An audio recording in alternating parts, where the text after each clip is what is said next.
हाँ जी, सभी साथियों को नमस्कार। एक बार फिर से आप सभी का स्वागत है। बहुत दिनों से काफ़ी साथियों की डिमांड है कि सर रियल एनालिसिस शुरू की जाए। तो मार्च के अंदर एग्जाम है सेट का और मई में सीयूईटी का एग्जाम है। तो बोल रहे हैं सर हमें ज़्यादा से ज़्यादा रियल के क्वेश्चन करवाए जाएं क्योंकि रियल का पार्ट है वो सबसे ज़्यादा आता है। तो मैंने सोचा है कि 2-4 टॉपिक हैं उनके पहले अपन ब्रीफ में क्या कर लेते हैं, थोड़ा सा इंट्रोड्यूस कर लेते हैं ताकि अपने जो कंसेप्ट है वो क्लियर हो जाएं और क्वेश्चंस करने में आसानी हो। यही सोचकर आज से अपन शुरू कर रहे हैं रियल एनालिसिस, जिसके अंदर अपन सेट थ्योरी पढ़ेंगे, फंक्शन के बारे में पढ़ेंगे और 1-2 कंसेप्ट है वो काउंटेबिलिटी अनकाउंटेबिलिटी का पढ़ेंगे। उसके बाद अपन क्वेश्चंस करेंगे और क्वेश्चन के अंदर जो कंसेप्ट आएंगे वो क्वेश्चन के अंदर ही समझेंगे। ये क्या है, बेसिक चीजें हैं तो इनको समझना जरूरी है। सेट थ्योरी आप सभी जानते हैं लेकिन फिर भी मैं एक बार ब्रीफ में थोड़ा सा इंट्रोड्यूस कर देता हूं। तो सेट थ्योरी यानी कि समुच्चय सिद्धांत। क्या क्या पढ़ेंगे सेट थ्योरी के अंदर? सेट क्या होता है, सबसेट एंड प्रॉपर सबसेट और सुपरसेट के बारे में देखेंगे। रिप्रेजेंटेशन ऑफ ए सेट, एक सेट को किस प्रकार रिप्रेजेंट किया जाता है। सम स्टैंडर्ड सेट यानी कि सेट ऑफ नेचुरल नंबर है, इंटीजर है, रेशनल नंबर है। उसके बाद कार्डिनलिटी ऑफ ए सेट, एक सेट की कार्डिनलिटी क्या होती है, क्या बताती है सेट की कार्डिनलिटी कि उस सेट के अंदर नंबर ऑफ एलिमेंट्स कितने हैं। उसके बाद एम्प्टी सेट जिसको नल सेट भी बोलते हैं और वॉइड सेट भी बोलते हैं। इक्वल सेट, इक्विवेलेंट सेट, और इन दोनों में डिफरेंस क्या है। इक्विवेलेंट सेट को ही सिमिलर सेट भी कहा जाता है। और उसके बाद सेट के ऊपर ऑपरेशन जैसे यूनियन है, इंटरसेक्शन है, डिफरेंस है, सिमेट्रिक डिफरेंस है। और उसके बाद देखेंगे पावर सेट के बारे में। तो ज्यादा समय वेस्ट ना करते हुए अपन आते हैं डायरेक्ट टॉपिक पे। सबसे पहले सेट, सेट यानी कि समुच्चय। परिभाषा आप सभी जानते हो क्या होती है परिभाषा। लोग सेट के बारे में सब जानते हैं लेकिन जब परिभाषा का नाम आता है तो समस्या हो जाती है। आपको आराम से परिभाषा को समझना है। हर चीज को परिभाषा और कंसेप्ट अगर आपने अच्छे से समझ लिए हैं, डेफिनेशन और कंसेप्ट अच्छे से पकड़ है तो रियल के क्वेश्चन है वो बहुत ही आसानी से। क्या होती है definition? A well defined collection of distinct object. Distinct word बहुत इंपॉर्टेंट है। A well defined collection of distinct objects यानी कि भिन्न भिन्न वस्तुओं का सुपरिभाषित संग्रह। वेल डिफाइंड मतलब है सुपरिभाषित, भिन्न भिन्न वस्तुओं का सुपरिभाषित संग्रह। इसका मतलब क्या हुआ, सेट के अंदर एलिमेंट है वो रिपीट नहीं होंगे और जो सेट है उनको इंग्लिश के कैपिटल लेटर से डिनोट किया जाता है, जैसे ए बी सी। यहां पे मान लेते ए बी ई ओ आई, ये मेरे पास एक सेट हो गया। बी मेरे पास कोई सेट हो गया 1 2 3 4 5, ठीक है। तो जो स्मॉल लेटर है इंग्लिश के उनको उनसे सेट के मेंबर को डिनोट किया जाता है और सेट को इंग्लिश के कैपिटल अल्फाबेट से डिनोट किया जाता है। यहाँ पे एक वर्ड आता है वेल डिफाइंड यानी कि सुपरिभाषित। इसका मतलब क्या है? वेल डिफाइंड का मतलब है there is no confusion regarding inclusion और एक्सक्लूजन ऑफ ए ऑब्जेक्ट। यानी ऑब्जेक्ट सेट के अंदर है या नहीं, इसके अंदर कोई भी कंफ्यूजन नहीं होना चाहिए। अगर आपसे पूछा जाए कि आपको एक कलेक्शन दे दिया जाए कि आपको छांटने हैं दुनिया के टॉप 10 प्लेयर, क्रिकेट के टॉप 10 प्लेयर, तो वो कभी भी एक सेट नहीं बन सकता क्योंकि हो सकता है आपका फेवरेट प्लेयर रोहित शर्मा है, किसी दूसरे का विराट कोहली है, किसी तीसरे का सूर्य कुमार यादव है। तो अगर आप टॉप 10 प्लेयर छांटोगे तो आप हमेशा कंफ्यूजन रहेगा कि कौन सा अपन अंदर लें कौन सा बाहर लें, तो ये कभी भी एक सेट नहीं हो सकता। दूसरी बात, अपन नॉर्मल एग्जांपल हमेशा ही देते हैं कि क्लास में सबसे इंटेलिजेंट टॉप 10 इंटेलिजेंट बच्चों का एक कलेक्शन बनाइए, वो सेट है कि नहीं है? तो वहां भी समस्या है क्योंकि अपने पास ऐसी कोई मशीन नहीं है जो इंटेलिजेंस को माप सके। भाई कौन सा इंटेलिजेंट है? हो सकता है कोई पढ़ाई में इंटेलिजेंट है, हो सकता है कोई खेल में इंटेलिजेंट है, हो सकता है कोई तीसरा किसी और में इंटेलिजेंट है, तो ये कभी भी सेट नहीं हो सकते।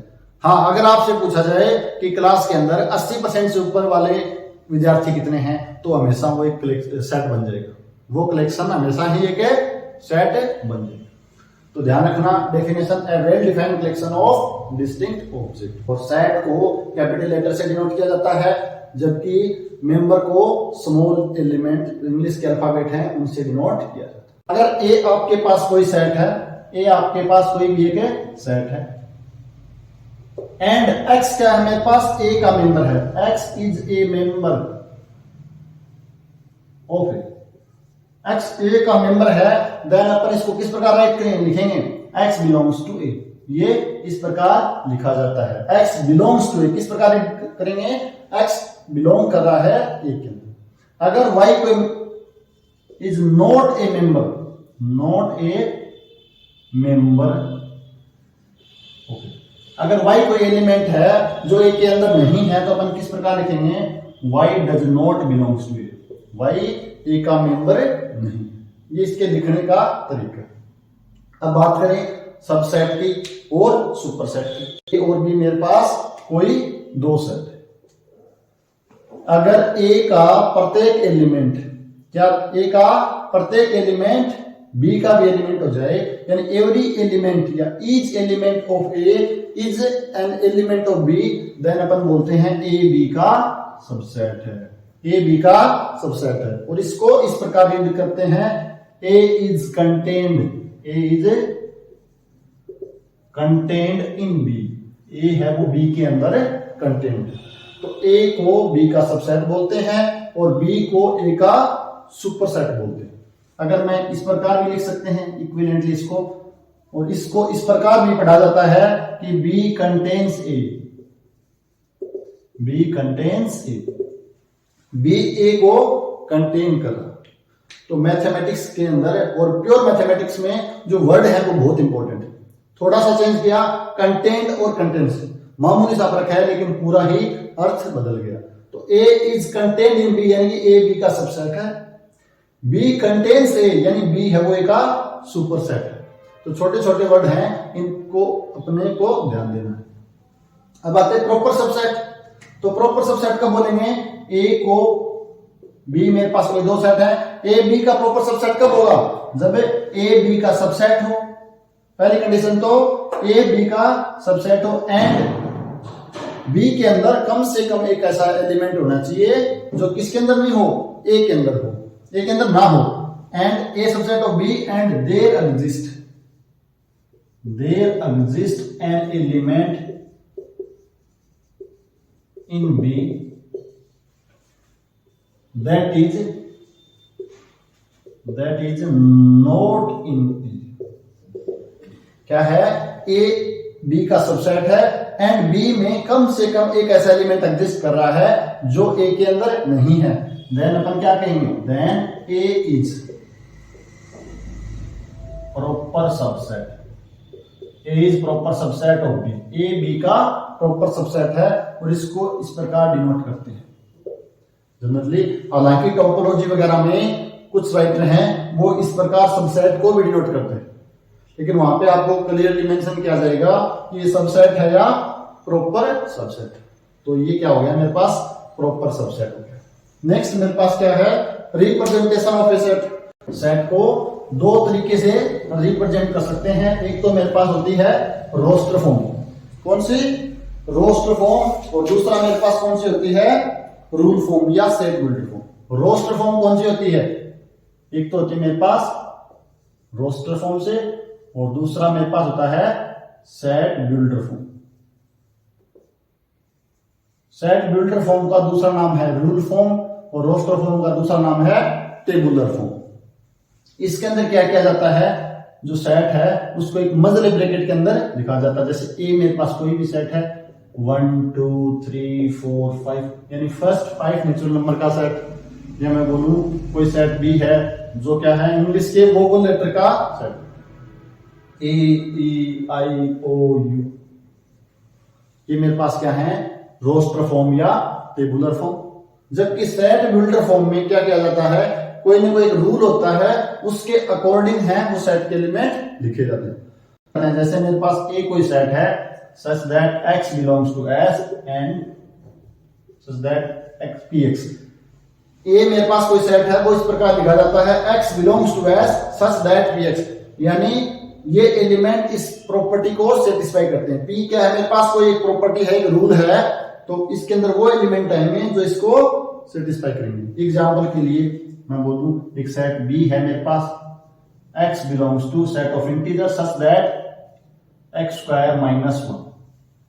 तो इस सेट के अंदर मेरे पास कौन से एलिमेंट आएंगे, ये मेरे पास सेट बिल्टर फॉर्म लिखा हुआ है और इसके अंदर एलिमेंट आएंगे जिसका स्क्वायर करने पे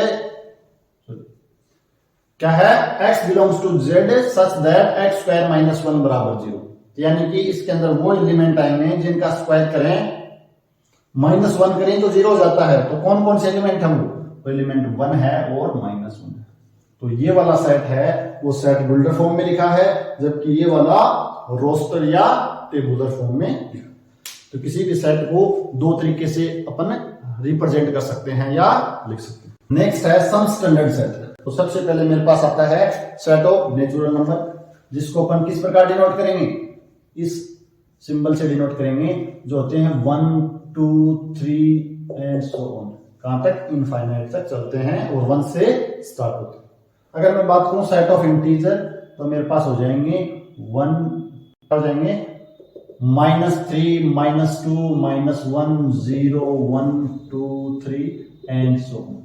ये मेरे पास क्या हो जाएगा, सेट ऑफ इंटीजर हो जाएगा, जिसके अंदर नेचुरल नंबर भी होंगे, नेगेटिव नेचुरल नंबर भी होंगे और जीरो भी होगा। सबसे बड़ी समस्या आती है set of rational number. Set of rational number की बात करने से पहले मैं आपसे पूछता हूं कि सेट रेशनल नंबर किसको बोलते हैं।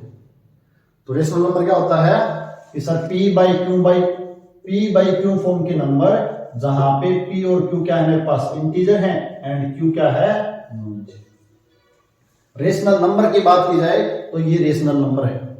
बट आपसे पूछा जाता है सेट ऑफ रेशनल नंबर, यानी कि परिमेय संख्याओं का समुच्चय। तो अपने को देखना पड़ेगा ये सब सेट है या नहीं है। अगर आप बोल रहे हैं सेट है, तो ये सेट नहीं होगा। क्यों नहीं होगा, कि सेट के अंदर एलिमेंट क्या नहीं होने चाहिए, रिपीट नहीं होने चाहिए। यानी कि मेरे पास 2/2 भी इसके अंदर आएगा, क्योंकि P और Q क्या है, इंटीजर है। 4/4 भी आएगा, 3/3 भी आएगा, 1/1 भी आएगा, जबकि इन सभी की वैल्यू कितनी है, 1 1 1 1। यानी कि इसका मतलब क्या होगा, ये एलिमेंट तो सेम ही है, तो ये एलिमेंट नहीं आ सकते।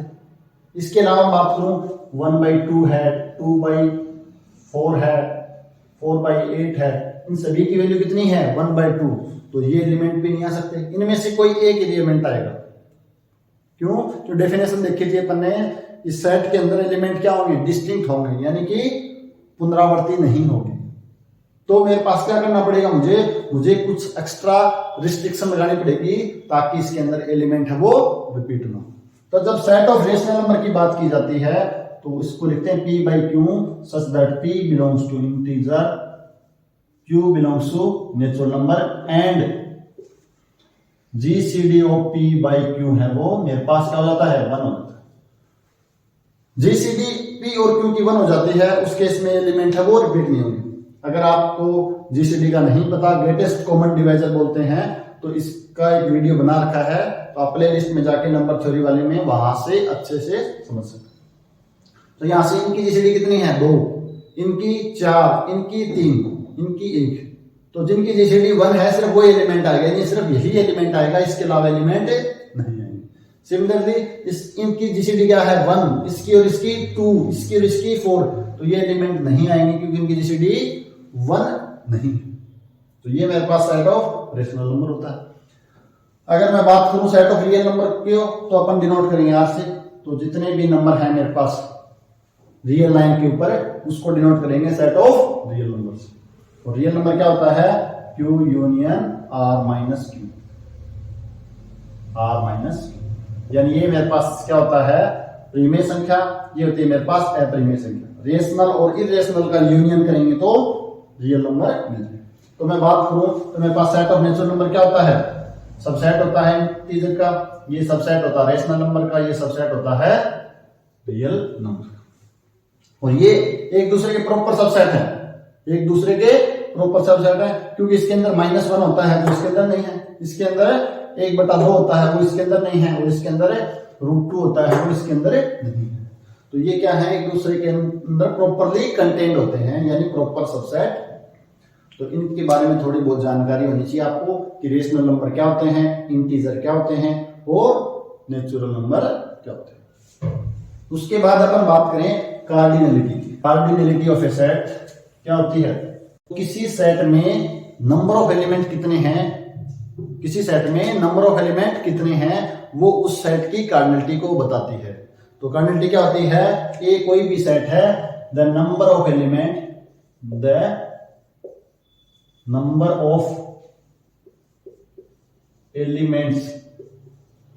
in a set, the number of element in a set is called cardinality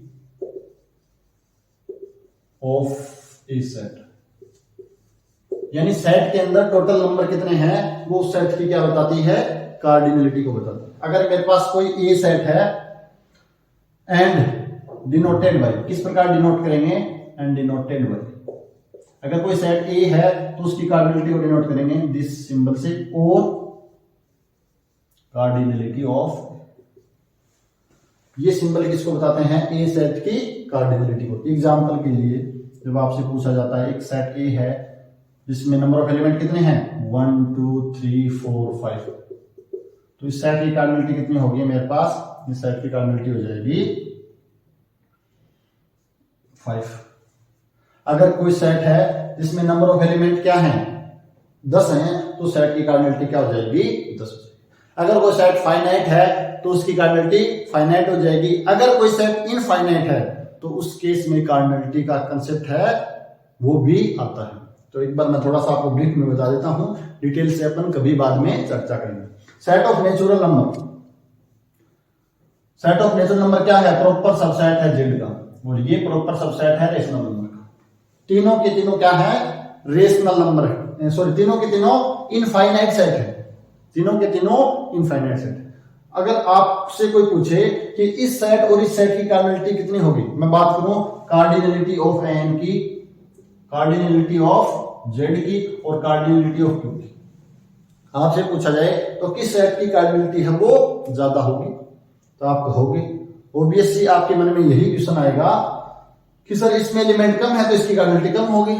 इसके अंदर एलिमेंट इससे डबल से भी ज्यादा है, क्योंकि पॉजिटिव नेचुरल नंबर है, इसके अंदर नेगेटिव नेचुरल नंबर भी है और जीरो भी है, यानी इसके अंदर इससे डबल एलिमेंट है, उससे ज्यादा ही है एक एलिमेंट, तो इसकी कार्डिनलिटी से ज्यादा होनी चाहिए और इसके तो इन दोनों से ही ज्यादा होनी चाहिए। आपके दिमाग में ये आता है और आना भी चाहिए, क्योंकि अपन शुरुआत में यही पढ़ते हैं ये प्रॉपर सबसेट है, इसका मतलब इसमें एलिमेंट ज्यादा है, ठीक है ना। तो कार्डिनलिटी इन तीनों सेट की मैं बात करूं तो इन तीनों सेट की कार्डिनलिटी वो सेम होती है।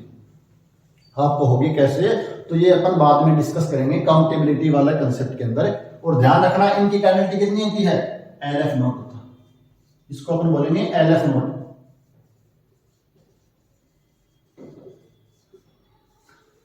LF नोट बोलते हैं, ये है हिब्रू लैंग्वेज का फर्स्ट लेटर। फर्स्ट टाइम जो इन्फिनिटी के अंदर कंपैरिजन किया था, इनफाइनाइट कार्डिनलिटी का कंसेप्ट दिया था, उनको जानते हैं जॉर्ज केंटर। कौन है?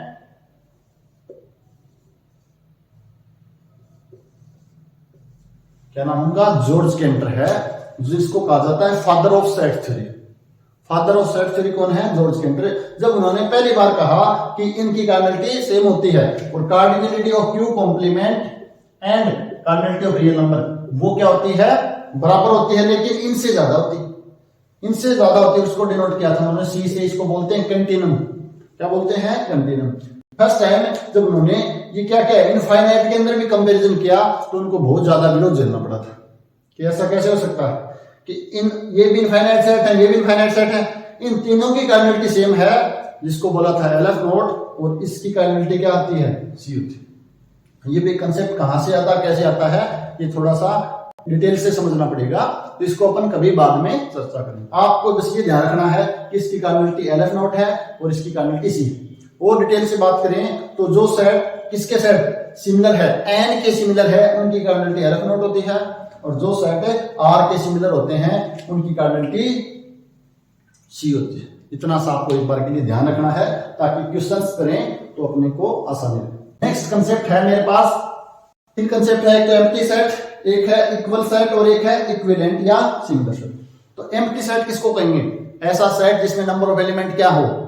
0, यानी जिसमें एलिमेंट ना हो, उस सेट को क्या बोलते हैं? Empty set. और इसको डिनोट करते हैं इस सिंबल से और दिस सिंबल से। ये फाई नहीं है, ध्यान रखना, ये फाई नहीं है, फाई के जैसा जरूर है। ये क्या है? दानिश लैंग्वेज का वर्ड है, तो इसको फाई बोलते हैं, वो गलत है। ये एम्प्टी सेट को बताता है।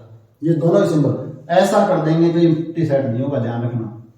ये क्या है? सिंगलटन सेट को बताता है। सिंगलटन किसके अंदर एक एलिमेंट है? 0। तो ये सिंगलटन सेट है और ये आपके पास एम्प्टी सेट है। एम्प्टी सेट है और ये मेरे पास सिंगलटन सेट किसको बोलते हैं? जिसमें नंबर ऑफ एलिमेंट कितने हैं? 1 है या सिंगल है ना, उसको बोलते हैं सिंगलटन सेट। उसके बाद अपन बात करें इक्वल सेट और इक्विवेलेंट। तो इक्वल और इक्विवेलेंट में क्या डिफरेंस है? इक्वल सेट की बात करें तो जिनमें एलिमेंट सेम है, और इक्विवेलेंट में नंबर ऑफ एलिमेंट सेम है। तो आपसे पूछा जाए, जैसे एग्जांपल के लिए इक्वल की बात करूं और है इक्विवेलेंट, इक्विवेलेंट सेट, और इसका दूसरा नाम है सिमिलर सेट। इसके अंदर क्या होता है? एलिमेंट सेम होते हैं। इसके अंदर एलिमेंट है वो सेम होते हैं। जबकि मैं बात करूं इक्विवेलेंट सेट में तो नंबर ऑफ एलिमेंट सेम होते हैं। इसमें क्या होते हैं? नंबर ऑफ एलिमेंट्स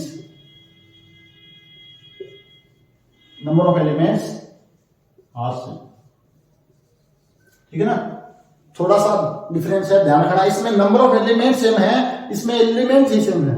एग्जांपल के लिए, जब ए मेरे पास कोई सेट है 1 2 3 4 5, जबकि बी मेरे पास कोई सेट है 4 5 3 2 1, और मेरे पास सी कोई सेट है ए ई आई ओ यू।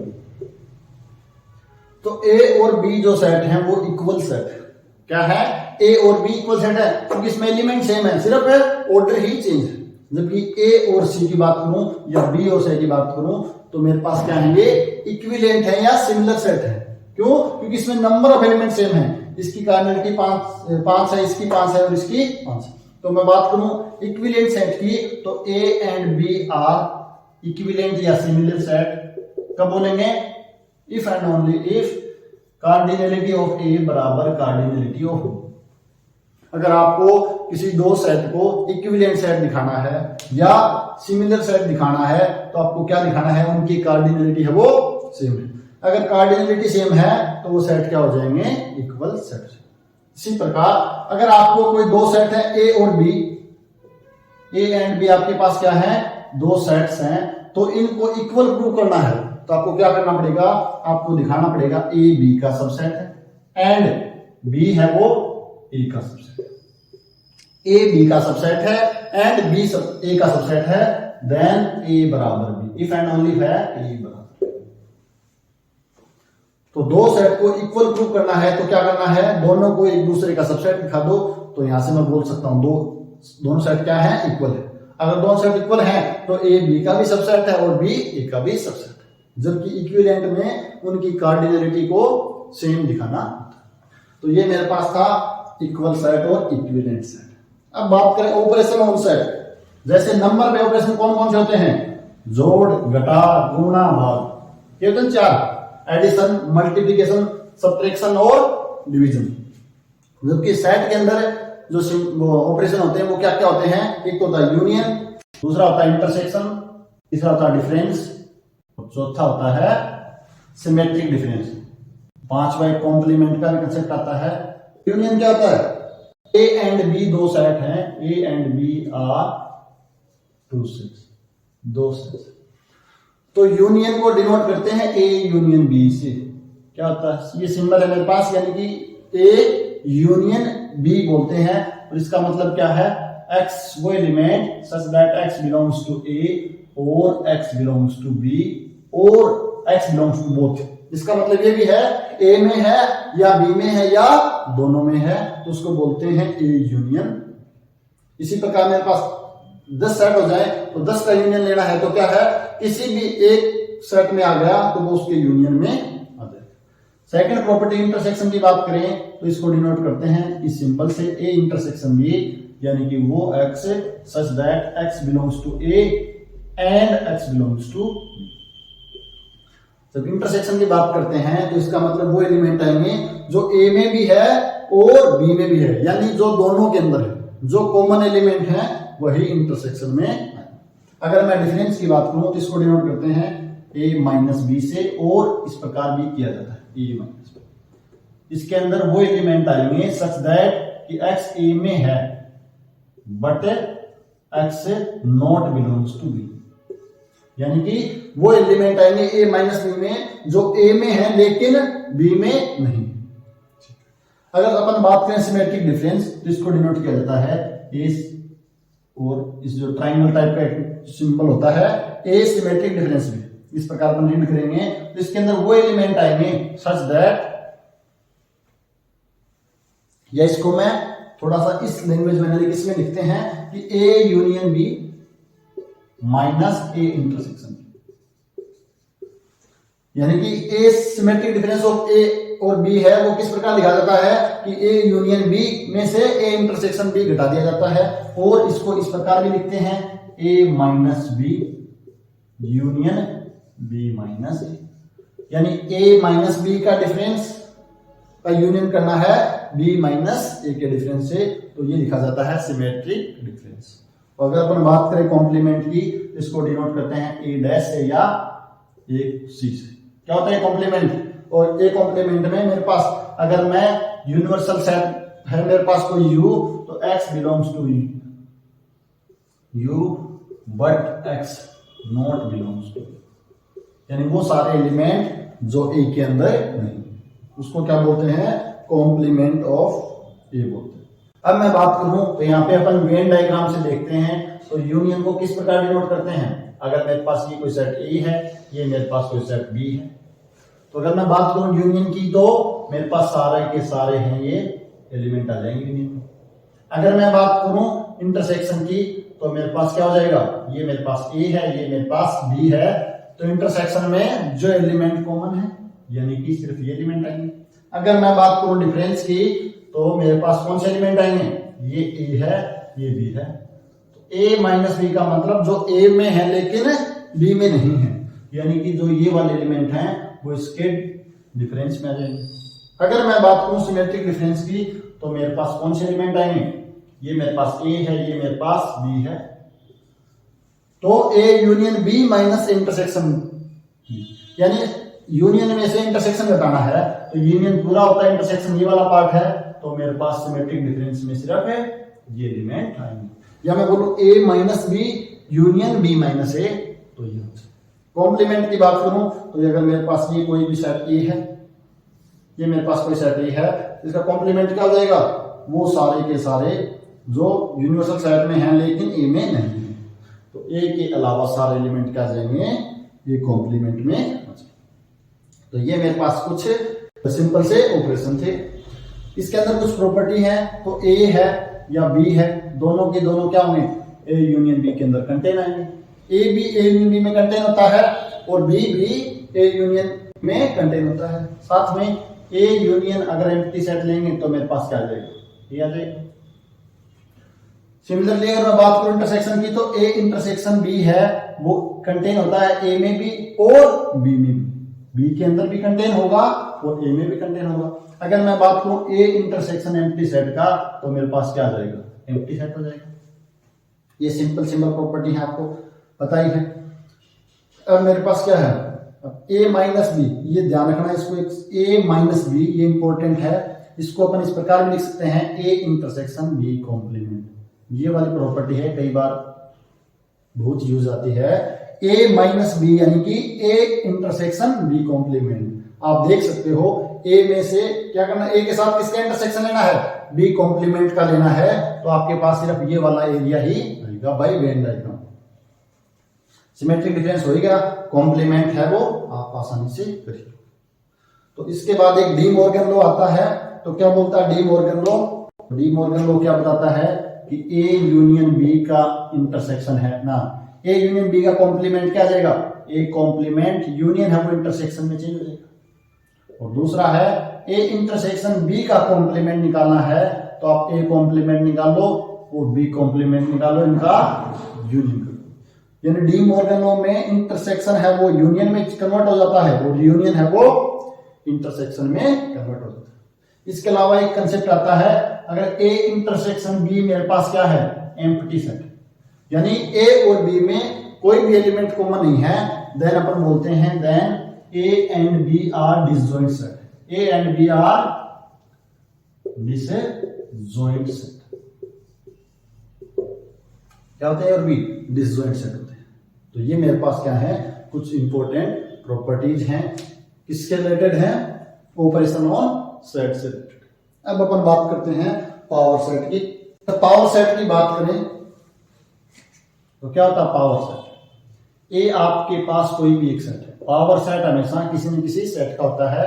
तो A B any set, B a set, A कोई भी सेट, देन ए के जितने भी सबसेट हैं, ए के जितने भी सबसेट हैं उनका कलेक्शन को क्या बोलते हैं, पावर सेट ऑफ ए बोलते हैं। Then A set of all subset और subsets of A is called power set, is called power set of A।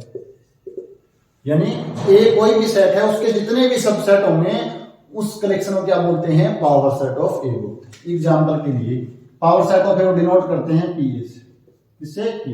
अगर ए मेरे पास सेट है जिसमें एलिमेंट है 1 और 2, दो इस एलिमेंट, तो इसके सबसेट कौन कौन से होंगे, ए के सबसेट की बात करूं तो मेरे पास क्या हो जाएंगे, एक तो सिंगलटन हो जाएगा 1, सिंगलटन 2, एक एम्प्टी सेट हो जाएगा और एक हो जाएगा खुद सेट 1 और 2। तो पावर सेट को डिनोट कैसे करते हैं, यानी कि इसके अंदर आएंगे set x such that x A के क्या होनी चाहिए, सबसेट होनी चाहिए। तो पावर सेट ऑफ इस सेट की बात करूं तो मेरे पास क्या आ जाएंगे इस पावर सेट में, एम्प्टी सेट, सिंगलटन 1, सिंगलटन 2 और 1, तो ये मेरे पास क्या आ जाएगा, ए इस सेट ए का पावर सेट है। अगर कार्डिनलिटी ए सेट की मेरे पास कितनी है, n है, तो पावर सेट ऑफ ए की कार्डिनलिटी है वो कितनी आ जाएगी, 2 की पावर n। जैसे इसमें 2 एलिमेंट हैं ए में, तो पावर सेट ऑफ में कितने एलिमेंट हैं, 4, 3 है तो 9 हो जाएंगे। तो ये किसको बताता है, पावर सेट की कार्डिनलिटी को बताता है। तो अपन ने सेट की ब्रीफ में जानकारी जो हमें बहुत ज्यादा जरूरी है, अदरवाइज सेट के ऊपर अपन 2 से 3 घंटे तक आराम से चर्चा कर सकते हैं। सेट है वो बहुत ही बेसिक और इंपॉर्टेंट टॉपिक है, तो आपको ये चीजें का थोड़ा बहुत बेसिक नॉलेज होना चाहिए कि सेट किसको बोलते हैं, सबसेट क्या होता है, प्रॉपर सबसेट क्या होता है। अगर कोई सेट ए है और दूसरा सेट बी है, अगर ए बी का प्रॉपर सबसेट है तो भी उसकी कार्डिनलिटी क्या हो सकती है, सेम हो सकती है। अपन ने देखा था किस केस में, जब सेट ऑफ नेचुरल नंबर है वो प्रॉपर सबसेट होता है इंटीजर का, जबकि इन दोनों की कार्डिनलिटी है वो सेम होती है।